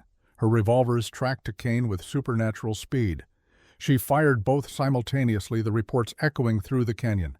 Kane's gun flew from his hand, shattered. His shoulder bloomed red. He fell backward, hitting the ground hard. The remaining men, seeing their leaders down, began to scatter. Some ran for their horses. Others simply dropped their weapons and raised their hands. The battle was over. In the sudden silence, Sarah walked to where Marcus lay. She stood over her husband, her face expressionless, her revolvers still ready. Marcus looked up at her, blood bubbling at his lips. You never really loved me, did you?" "I loved the man I thought you were," Sarah said quietly, "but that man never existed. You were always this. I just didn't see it." Daniel approached, covering Kane while checking Marcus's wound. "He'll live, but he's going to hang for this." Marcus's laugh was wet, painful. "Federal marshal, son of Richard Reeves, the irony." He coughed, pain flashing across his face. "Did you know Marshall? Did she tell you that Richard was working for Kane, that their whole partnership was built on crime?" Daniel's expression didn't change. "I knew. I've known for years. My father was a criminal, and he drew first on her. I was there. I saw it." He looked at Sarah, something passing between them. Understanding. Absolution. But here's the real twist, Daniel continued, standing. I'm not just a marshal. I'm federal investigator, deep cover. I've been tracking Kane's organization for 8 months. Since the day you died, Mr. Caldwell. Sarah stared at him. You knew. The whole time you knew Marcus was alive. Suspected. I needed proof. Needed to catch them together with witnesses. He gestured to Samuel, still on the coach. And now I have it. Marcus closed his eyes. We're all damned then. Yes, Daniel agreed. But some of us earned it. Kane, wounded but conscious, spoke from where he lay. You think this ends anything, Marshal? I have lawyers. Connections. I'll be out in a month. Maybe, Daniel said. Or maybe the federal government is finally tired of frontier crime lords. Maybe they want to make examples. He pulled out handcuffs, started securing Kane. Either way, your empire's done. Sarah holstered her revolver slowly, the fight draining from her. She looked around at the bodies, the blood, the destruction. Anna approached, touching Sarah's arm gently. Are you all right? No, Sarah said honestly, but I will be. They stood together, teacher and student, surrounded by the wreckage of Sarah's old life and her married life, both burning down to ash. And in that ash, maybe something new could grow. But first, they had to survive the next few minutes, because Marcus was smiling despite his wound, despite his capture. You think you've won, he said, looking at Sarah, but you don't even know the full game. Kane's not the top. He answers to someone who's been waiting 12 years for Quicksilver to surface. Sarah froze. What are you talking about? Marcus's smile widened, blood on his teeth. Richard Reeves had a partner. Before Kane. Someone who's been hunting you since the day you killed Richard. Someone who's been very patient. Daniel's face went pale. That's impossible. The organization died with my father. Did it, Marcus coughed more blood, or did it just learn to hide better? Before anyone could respond, a gunshot cracked from the ridge above. Samuel jerked the shotgun, falling from his hands. He looked down at the red bloom spreading across his chest, confusion on his weathered face. Then he fell. Anna screamed. Sarah spun revolvers, drawing again, searching for the shooter. On the ridge, silhouetted against the setting sun, stood a figure with a rifle. The figure spoke, voice carrying across the canyon. Hello, Eleanor. It's been a long time. The voice was female, familiar, impossible. Sarah's blood turned to ice, because she knew that voice. Knew it from 12 years ago, from a life she'd buried, from a partnership she'd thought ended. The figure stepped forward into better light. Catherine Reeves, Richard's widow, Daniel's mother, and the real architect of everything that had happened. She worked the rifle's bolt, chambering a new round, aiming it directly at Sarah. You took my husband, Catherine called down. Now I'm going to take everything you have, starting with that girl. The rifle swung toward Anna, and Sarah Caldwell, also known as Quicksilver Ellie, also known as Eleanor Bradford, made a choice that would define who she really was. She stepped in front of Anna, her body between the girl and the gun, her hands spread wide, unarmed and vulnerable. Then you'll have to go through me first, she called back. Catherine's laugh echoed through the canyon. That's the plan. Her finger tightened on the trigger, and the world held its breath, waiting for the bullet that would end everything or change it forever. Time fractured into crystalline moments. Catherine Reeves stood on the ridge above, silhouetted against the dying sun, like a statue of vengeance carved from shadow and fury. Her rifle was steady, aimed with the patience of someone who'd waited 12 years for this exact moment. Sarah stood below, arms spread wide, her body a shield between the gun and Anna. Every muscle in her frame was coiled ready, but there was nowhere to move that wouldn't expose the girl behind her. Daniel's weapon was already rising, but Catherine's men had emerged from concealment rifles trained on him, 5 guns to his 1. The mathematics of death were simple. Samuel lay on the ground near the coach, blood spreading across the earth beneath him. His breathing was shallow, labored. Each breath might be his last. Marcus, wounded but conscious, watched everything with eyes that held something like satisfaction even through his pain. And Kane, handcuffed but not broken, smiled as if watching a theater performance he'd paid good money to see. The tableau held for 3 heartbeats, 4, 5. Then Catherine spoke, her voice carrying across the distance with eerie clarity.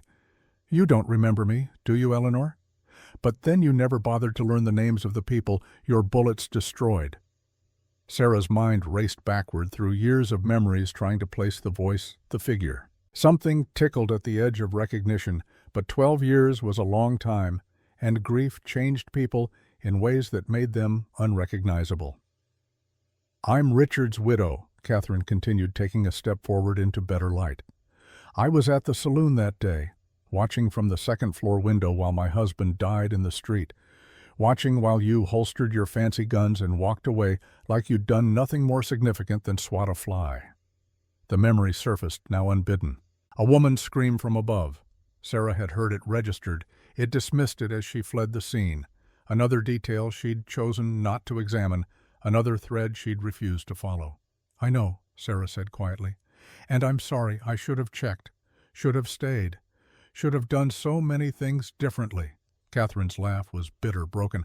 "Sorry. Such a small word for such a large destruction. Do you know what happened to me after Richard died?"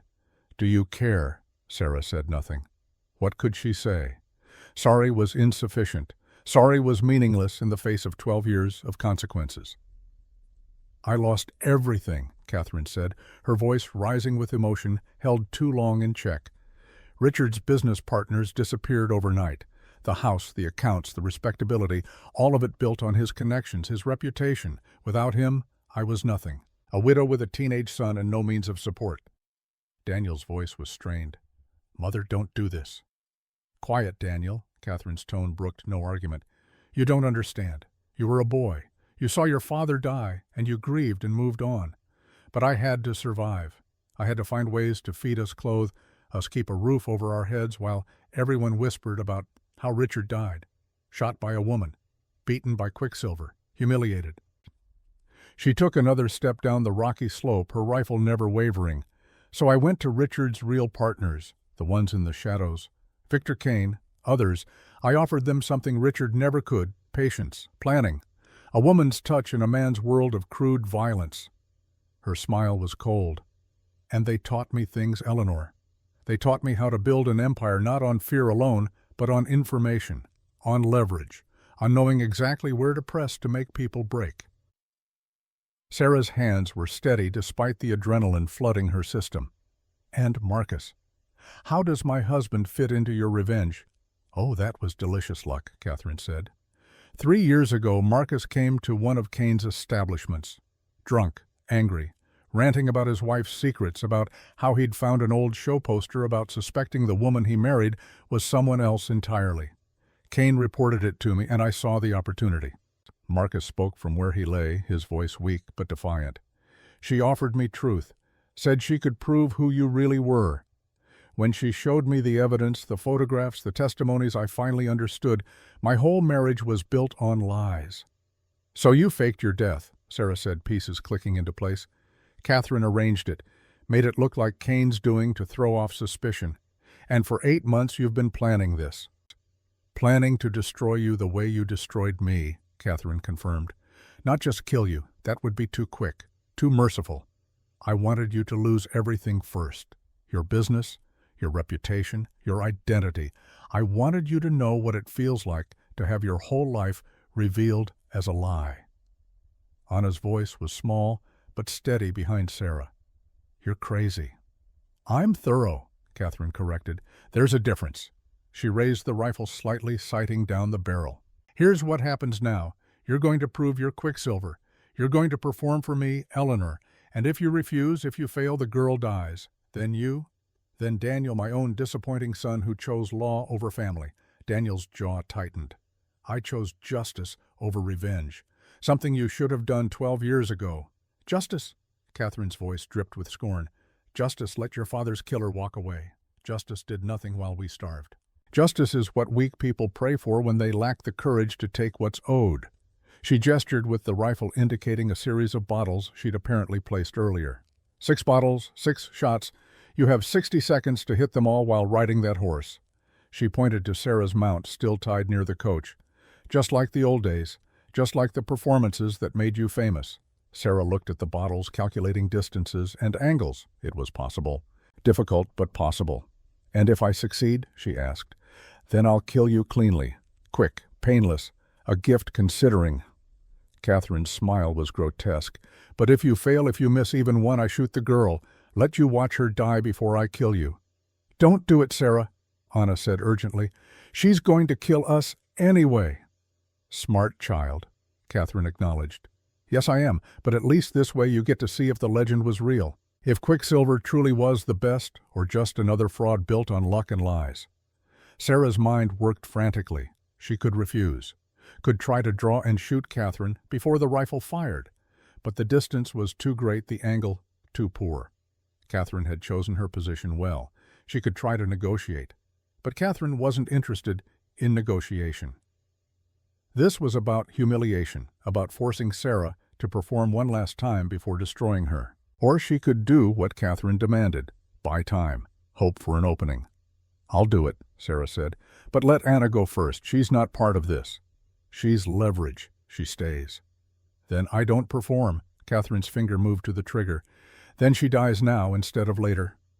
The standoff stretched. Seconds ticked past like heartbeats, each one potentially the last. Then Daniel spoke, his voice carrying a strange calm. Mother, before you do this, there's something you should know. Catherine's eyes flicked toward him. What? I've known who Sarah was since the day I arrived in Copper Canyon. I've been investigating you, not her. Every meeting with Kane, every transaction, every crime you've committed in the last 8 months, I've documented. Federal prosecutors have everything. Even if you kill us all today, you're finished. Catherine's face went rigid. You're lying. Check your inside jacket pocket. The ledger you've been carrying, the one with all the payoff records, I switched it 2 days ago. What you have is a copy. The real one is already in federal hands. For the first time, doubt flickered across Catherine's expression. Her free hand moved to her pocket, felt the outline of the book there. It was the opening Daniel needed. He moved with professional speed, diving sideways while firing at the men covering him. His first shot took one in the shoulder, sending the man's rifle flying. His second forced another to duck. But 3 guns were still trained on him, and return fire was immediate. Daniel hit the ground hard, rolled behind a boulder. Bullets chewed the rock inches from his head, showering him with stone fragments. Catherine's attention snapped back to Sarah, her rifle swinging down toward Anna. Enough games. And Sarah drew. Her hands moved faster than conscious thought muscle memory from 10,000 hours of practice taking over. Both silver revolvers cleared leather in a blur of motion, rising with liquid smoothness. She fired the left gun at Catherine. The bullet struck the rifle barrel just as Catherine pulled the trigger, deflecting the shot. Anna's scream pierced the air as the round meant for her head instead kicked up dust 3 feet to her left. Sarah's right gun fired at Kane's men near Daniel, forcing them to cover. Then she was moving, running toward her horse, while firing both weapons, alternately creating a wall of lead that kept everyone's heads down. Anna ran the opposite direction, toward the coach and the wounded Samuel, understanding instinctively that Sarah needed her out of the direct line of fire. Catherine recovered quickly, working the rifle bolt and tracking Sarah's movement. She fired. The round passed so close to Sarah's head that she felt the heat of its passage.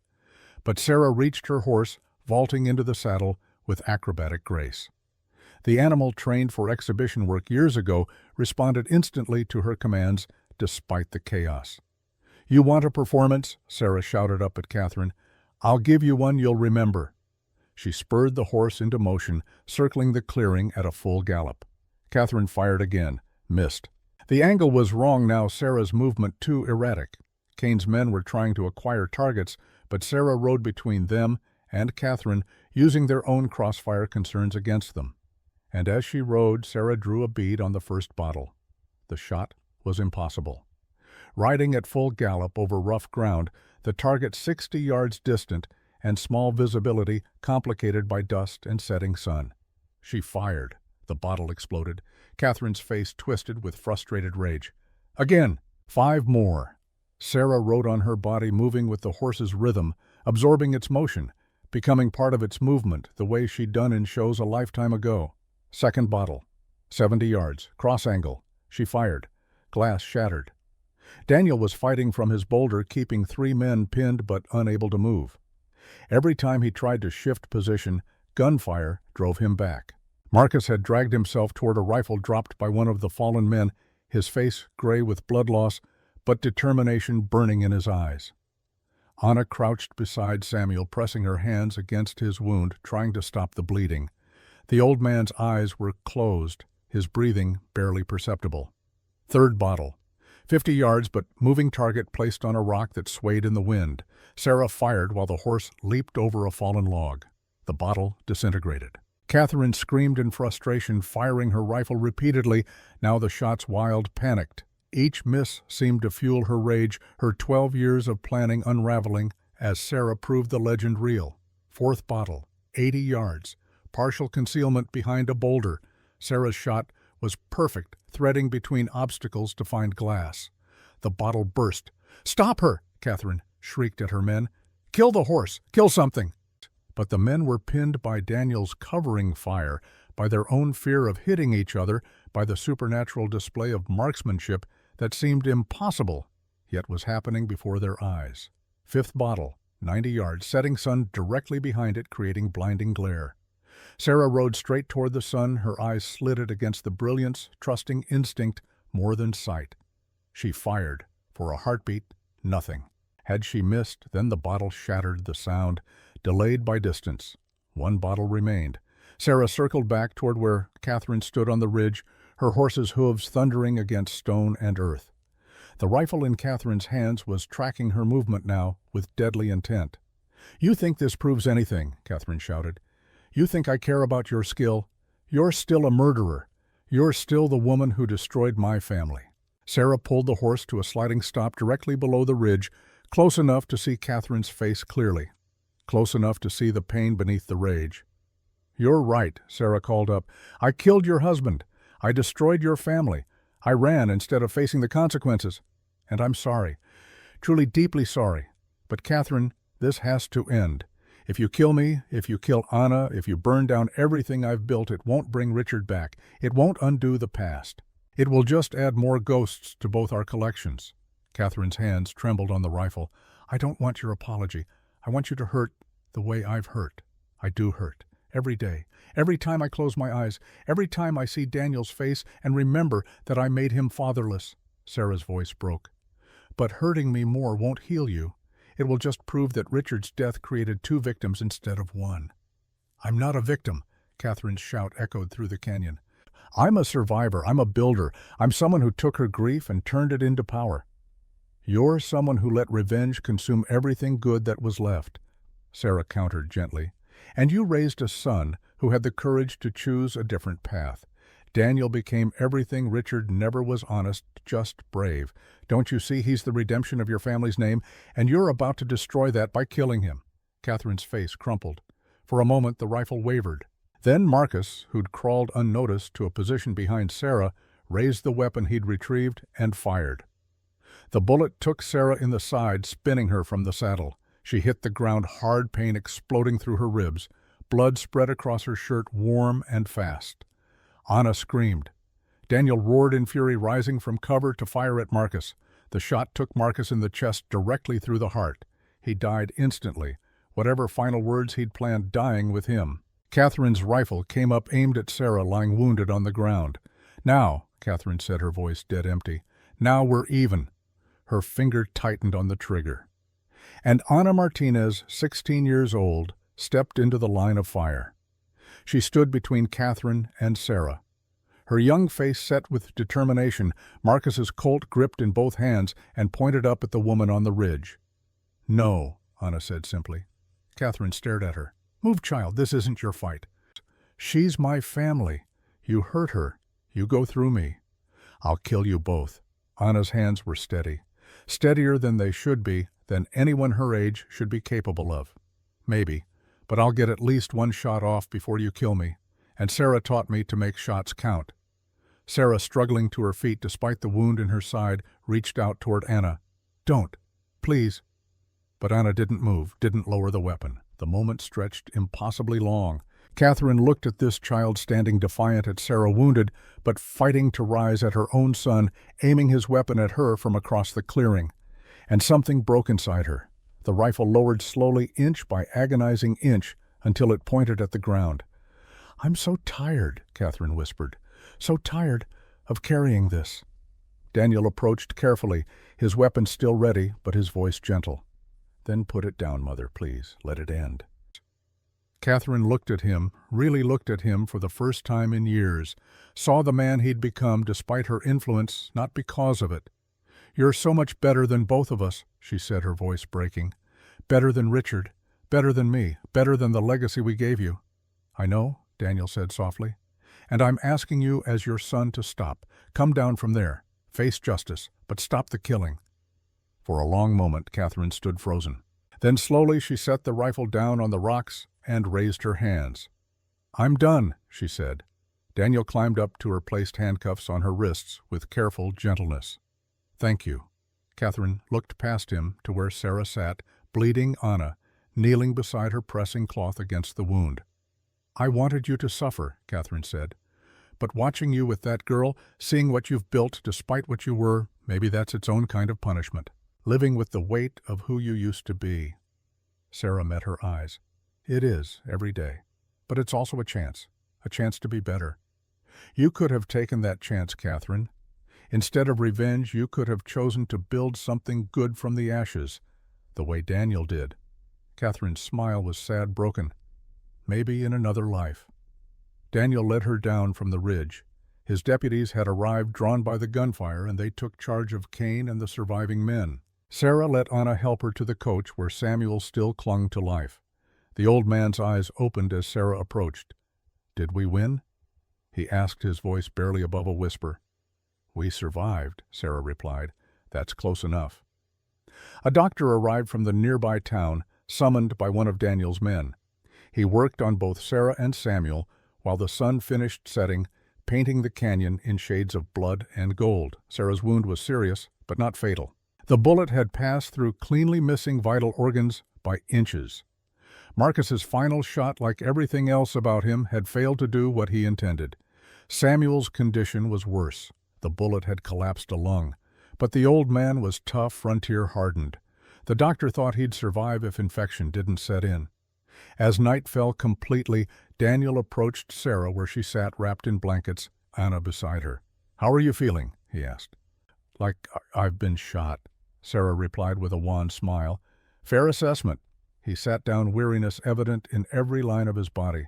"I'm sorry about Marcus, about my mother, about all of it." "You saved my life. Anna's too. You have nothing to apologize for. I used you as bait, let you walk into danger because I needed to catch them together." Sarah shook her head. "You did your job, and you gave me something I didn't know I needed." "What's that?" "Proof that I'm not just a killer. That Quicksilver and Sarah Caldwell can be the same person, that I can use these skills to protect instead of destroy." She looked at Anna. "That maybe, just maybe, I can pass something worthwhile down to the next generation." Anna squeezed her hand. Daniel smiled. "For what it's worth, you made those shots today. All of them. Under impossible conditions. You're everything the legend said, and more." "And I didn't kill anyone," Sarah added quietly. "I wanted to. Part of me wanted to put bullets through Catherine, through Kane, through all of them. But I didn't, because Anna was watching. And I needed her to see that there's always a choice." They sat in comfortable silence as stars emerged overhead, infinite and indifferent. Finally, Daniel stood. "I have to take my mother to the territorial prison. Kane, too. The trial will be in 6 weeks. I'll need you to testify. I'll be there. And after that," he looked at her meaningfully. "What will you do?" Sarah considered. "Run the stage line. Teach Anna. Try to build something that matters. The territory is changing. Needs people who can adapt to it. People with your particular skills." He paused. "Federal government is hiring consultants.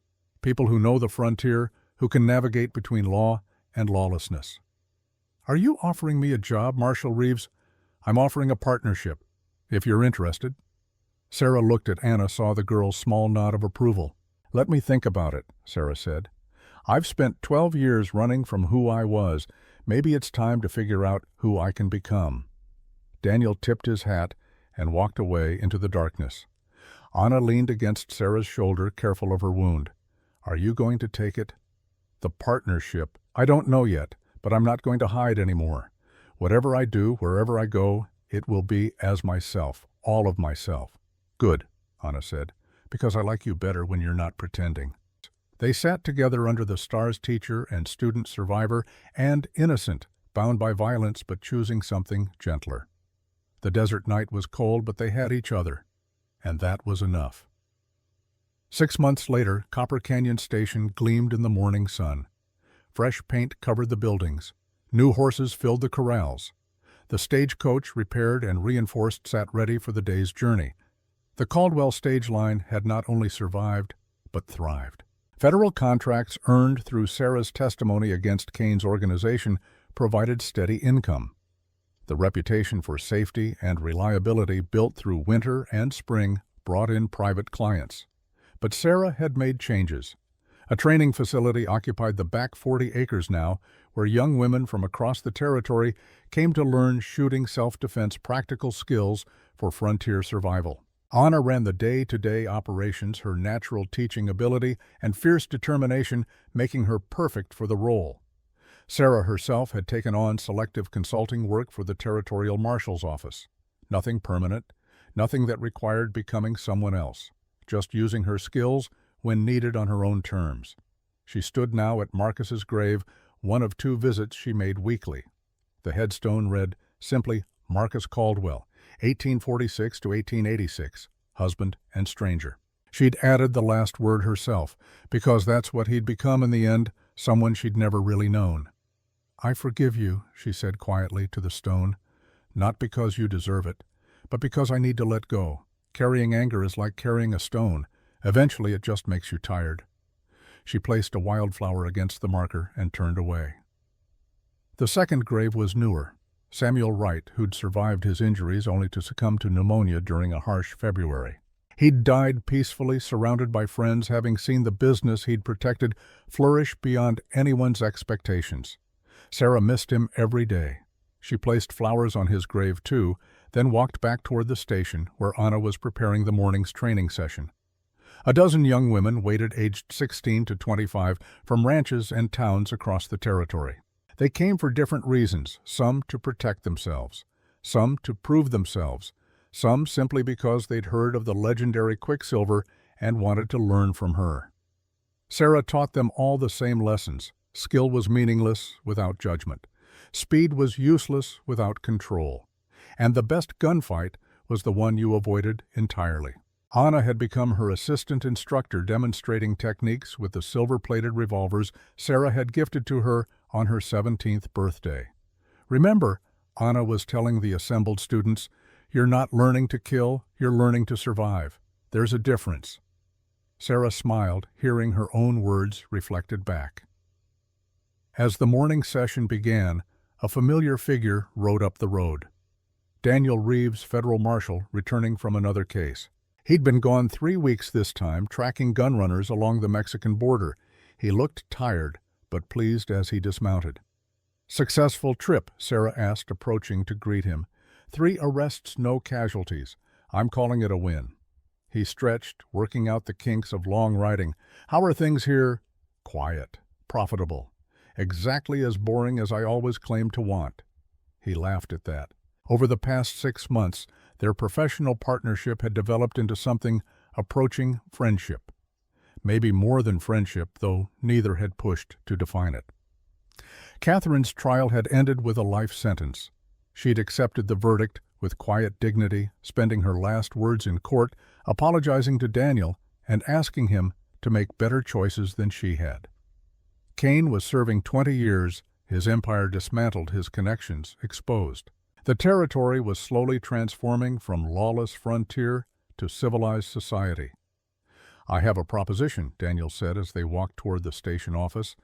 "The territorial governor wants to establish a formal peacekeeping force, not army, not local sheriffs, something in between. He's asked me to lead it. Congratulations. I haven't accepted yet, because I told him I'd only do it if I could choose my second in command." He looked at her meaningfully. "Someone who knows the territory. Someone with exceptional skills. Someone I trust completely." Sarah stopped walking. "Daniel, you'd have full authority? Salary? Pension?" "Legitimacy." Everything you've built here could continue. You'd just add official capacity to it." He paused. "Think about it. You've spent 6 months proving you can use Quicksilver's skills for good.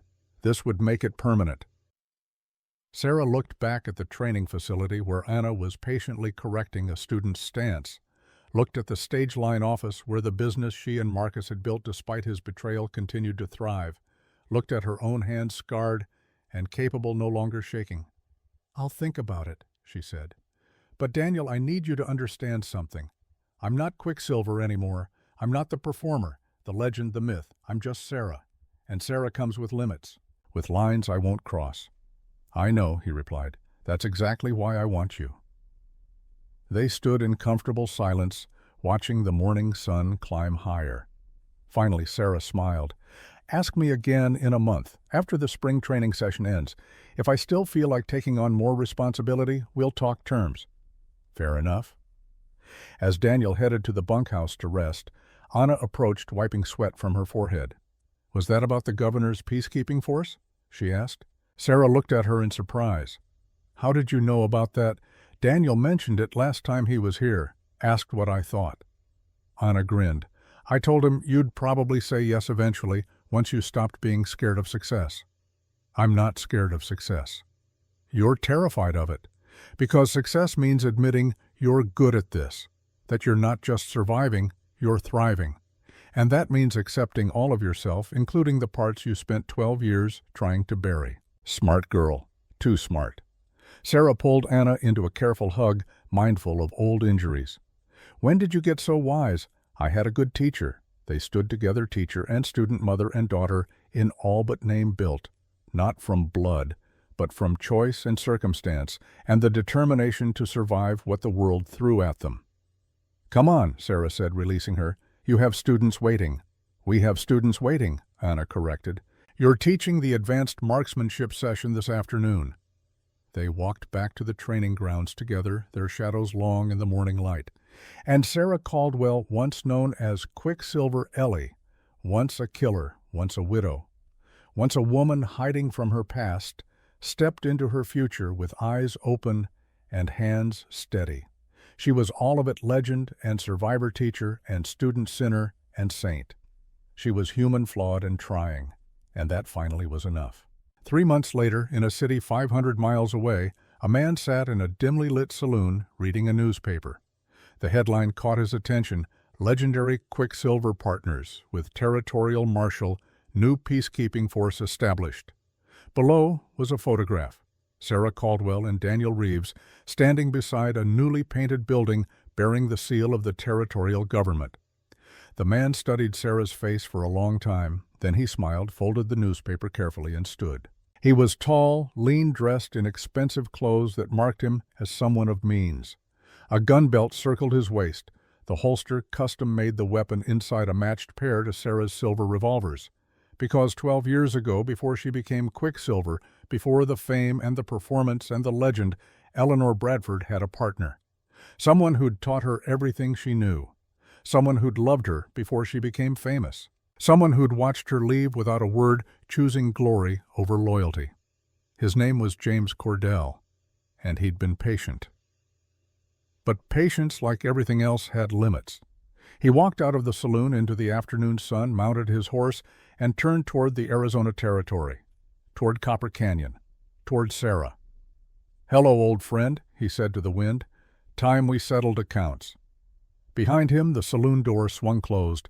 Ahead lay a long ride and longer memory, and at the end of both a reckoning that had been 12 years in the making.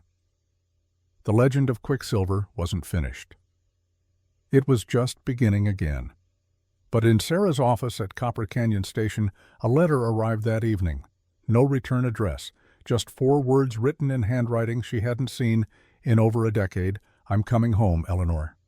Sarah stood holding the letter, her hands finally, after all these months, beginning to shake again. Because some ghosts couldn't be buried, some debts could never be paid, and some partnerships once forged in blood and skill and shared ambition lasted longer than memory.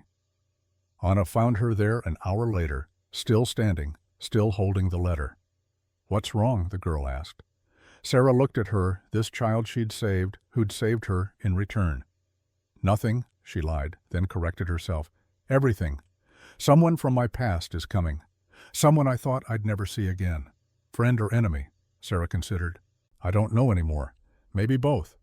She folded the letter, tucked it in her pocket, and straightened her shoulders. Whatever was coming, she would face it. Not as Quicksilver, not as the widow Caldwell, but as herself, Sarah, whole and flawed, and finally completely alive. The desert wind blew through the open window, carrying the scent of sage and rain and possibility.